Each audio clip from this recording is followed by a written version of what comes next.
अस्सलाम वालेकुम दोस्तों और बहनों और भाइयों, मैं मोहम्मद खुर्शीद खान उर्दू अदब की जानिब से आपसे मुखातिब हूँ। आपके लिए आज मैं लेकर आया हूँ उर्दू कवायद पर कुछ अहम सवालात।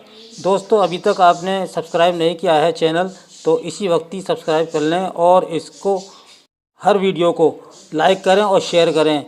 आपसे बार बार मैं गुजारिश करता हूँ कि जो लोग अभी महरूम हैं इस चैनल से, तो कम से कम उन तक भी ये वीडियो पहुंच जाए।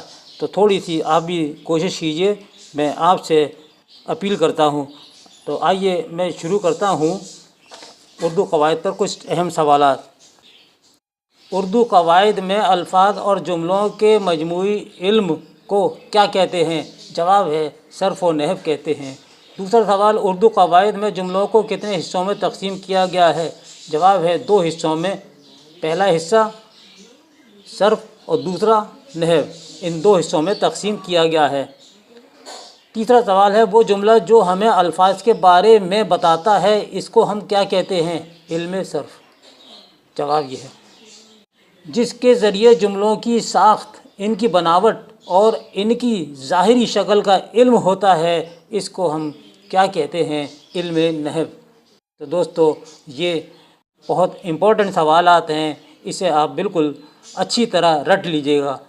अगला सवाल है, उर्दू कवायद के एतबार से कलमे की कितनी किस्में हैं? जवाब है 4 किस्में। कौन कौन सी हैं? इस्म, ज़मीर, सिफत और फ़ेल। अगला सवाल है छठा, उर्दू कवायद के मुताबिक जिन लफ्ज़ों को कोई मायनी नहीं होते वो क्या कहलाते हैं? जवाब है महमल। हम पढ़ा चुके हैं पहले भी कि जिसके कोई मायने होते हैं वो है कलमा, और जिसके कोई मायने नहीं होते वो होता है महमल। महमल कैसे? जैसे किताब, विताब, कलम, वलम।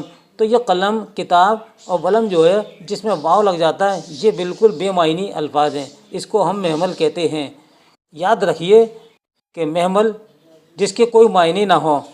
अगला सवाल है, उर्दू कवायद के एतबार से मुँह से निकलने वाली मायनीदार आवाज़ को क्या कहते हैं? लफ्ज़, जैसे किताब, शहर और मेज़, अलीगढ़, आगरा, फिरोज़ाबाद वग़ैरह। 8वां सवाल है, वो अल्फाज जिनसे किसी शख्स या चीज़ या जगह का नाम मालूम हो, इसे क्या कहते हैं? जवाब है इस्म कहते हैं, जैसे किताब, नदी, कुर्सी। 9वां सवाल, वो लफ्ज़ जिससे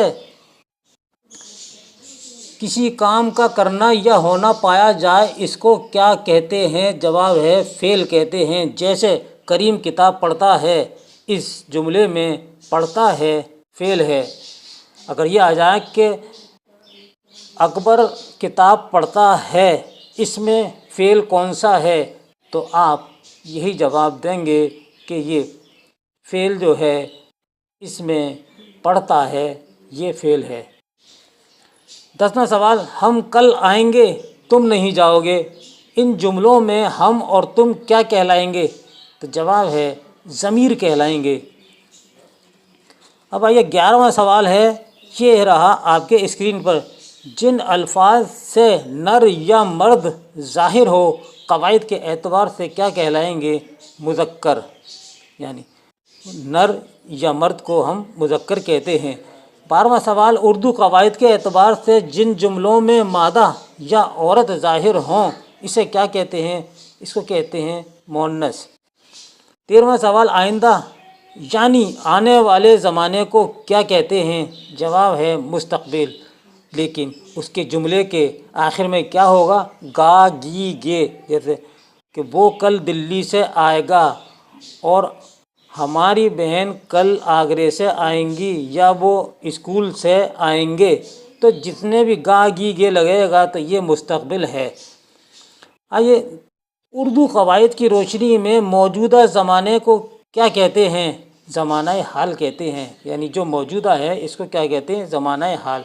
जैसे करीम खा रहा है और तैयबा मदरसे जा रही है, ये मौजूदा ज़माना है। ठीक है, इसको आप अपने जहन में अच्छी तरह याद रखें। 15वां सवाल, वो ज़माना जो गुज़र चुका हो, इसको कवायद के एतबार से क्या कहते हैं? ज़माना माजी, यानी गुज़रा हुआ। तो इसमें ہماری پہچان کیا ہوگی کہ اس میں جملے کے آخر میں تھا، تھی، تھے لگے گا، تب یہ گزرا ہوا یعنی ماضی والا زمانہ کہلائے گا۔ اب آئیے 16واں سوال ہے، محاورہ ناک میں دم کرنا کے معنی کیا ہیں؟ جواب ہے بہت پریشان کرنا۔ 17واں سوال، ہارٹ فیل ہونا ایک محاورہ ہے، اس کے معنی کیا ہیں؟ دل کی حرکت بند ہو جانا۔ 18واں سوال، گھی کے چراغ جلانا ایک محاورہ ہے، اس کے معنی ہیں خوشیاں منانا۔ 19واں سوال، 9 2 11 ہونا، یہ بھی ایک محاورہ ہے، اس کے معنی ہیں بھاگ جانا یعنی رفو چکر ہو جانا، یہ دونوں اس کے معنی ہیں۔ 20واں سوال ہے، کانٹوں پر پیر رکھنا کے معنی ہیں الجھنوں میں گرفتار ہونا۔ 21واں سوال آ جاتا ہے، کافور ہونا، یہ محاورے کے معنی بتائیے، تو اس کا مطلب ہے غائب ہو جانا۔ 22واں سوال ہے، شیشے میں اتار لینا کے معنی کیا ہیں؟ اپنے رنگ میں رنگ لینا۔ 23واں سوال، دال نہ گلنا ایک محاورہ ہے، اس کے معنی ہیں کام نہ بننا۔ 24واں سوال آ جاتا ہے، یہ رہا آپ کے اسکرین پر، بال باںکا نہ ہونا کے معنی کیا ہیں؟ جواب ہے کچھ نہ بگڑنا۔ 25واں سوال، علم کی جمع بتائیں۔ اعلام، یہ جمع ہے اعلام، آپ نے شعر بھی پڑھا ہوگا، اعلام روزگار، یہ اسی سے بنا، یہ جمع ہے علم کی۔ 26واں سوال، تراجم کا واحد کیا ہے؟ تراجم کا واحد کیا ہے؟ ترجمہ، اور اگر یہ آ جائے کہ ترجمے کی جمع بنائیے تو تراجم آپ لکھیں گے۔ 27واں سوال، ادبا کا واحد کیا ہوگا؟ جواب ہے ادیب، اور ادیب کی جمع کیا ہوگی؟ ادبا، یہ دونوں طرف سے آپ اس کو یاد رکھیں۔ تعطیل کی جمع کیا ہے؟ تعطیلات، تعطیل کے معنی ہیں چھٹی اور تعطیلات چھٹیاں، ٹھیک ہے۔ جرائم کا واحد بتائیے۔ جرائم کا ہے جرم۔ اگلا سوال ہے، احکام کا واحد کیا ہے؟ جواب ہے حکم۔ 31واں سوال، حرم کی جمع ہے احرام۔ 32واں سوال، خلوص کی جمع کیا ہے؟ جواب ہے اخلاص۔ 33واں سوال، خواتین کا واحد بتائیے۔ جواب ہے خاتون، اور اگر یہ آ جائے کہ خاتون کا جمع کیا ہے تو آپ جواب دیں گے خواتین۔ اسی طرح فضل کی جمع کیا ہے؟ فضائل۔ اور مرثیہ لفظ واحد ہے، اس کی جمع کیا ہوگی؟ جواب ہے مراثی۔ اور یہ ہو گئے 35 سوال۔ دوستو اسی طرح تفصیل ہے، تفصیل کی جمع ہوگی تفصیلات۔ تو یہ رہا آج کا ہمارا ویڈیو، اردو قواعد پر اہم سوالات، آپ ان کو اچھی طرح یاد رکھیے اور انشاءاللہ یہ آپ کے لیے بے حد کارآمد اور مفید ثابت ہوں گے، اور انشاءاللہ آپ کے امتحان میں ضرور آئیں گے۔ اس کے ساتھ ہی اپنے دوست محمد خورشید خان کو اجازت دیجیے۔ اللہ حافظ۔